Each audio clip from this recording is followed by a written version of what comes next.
petit tuto ici sur le subjonctif 2 présent. Quand est-ce qu'on va l'utiliser? Alors, le subjonctif 2, il est utilisé quand on veut exprimer un souhait. J'aimerais faire ceci ou cela. Un regret. Quelque chose que l'on n'arrive pas à faire. Ou aussi une subordonnée conditionnelle introduite par wenn. Alors, comme je dis par exemple le souhait, regret, quelque chose qu'on aimerait. Ich würde gerne zum Friseur gehen.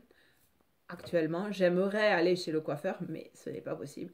Donc, temps de l'irréel. Ou alors, on pourrait dire,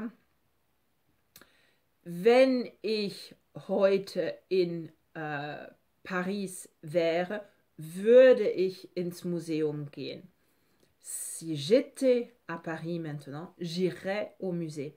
Donc là, subordonné conditionnel. La condition, c'est d'être à Paris, et dans ces cas-là, j'irai au musée. C'est quelque chose que je ferais. Ce serait un souhait, une hypothèse. Voilà. Donc, wenn ich in Paris wäre, là c'est la condition, si j'étais à Paris, würde ich ins Museum gehen. Voilà. Comment allons-nous former ce subjonctif 2? Pour les verbes faibles, vous allez utiliser würde que vous allez conjuguer au subjonctif 2 présent plus le verbe à l'infinitif. Pour former le subjonctif 2 présent, vous allez utiliser pour les verbes comme ces auxiliaires ou bien les verbes forts ou bien les verbes de modalité, vous allez en fait utiliser le prétérit auquel vous allez rajouter une inflexion. Qu'est-ce qu'elle a dit là, franchement?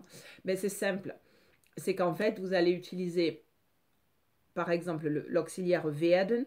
Au prétérit, ça donne ich wurde, du wurdest, er wurde, wir wurden, ihr wurdet, sie wurden. Eh bien, après, au subjonctif 2, vous rajoutez les umlaut, c'est ce qu'on appelle l'inflexion en fait, les deux points, sur le U.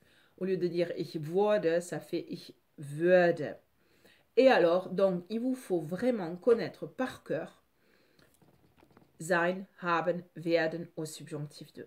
D'une part, parce que sein, haben, vous allez l'utiliser souvent, et d'autre part, parce que würde vous permet de conjuguer les verbes faibles. Voilà. Donc, il faut les connaître. Et vous allez avoir ça sur GPI, sur Deutsch in Lektur. Ich wäre, du wärst, er wäre, wir werden, wären, pardon, ihr wäret, sie wären. Et l'autre, ich hätte, du hättest, er hätte, wir hätten, ihr hättet, sie hätten.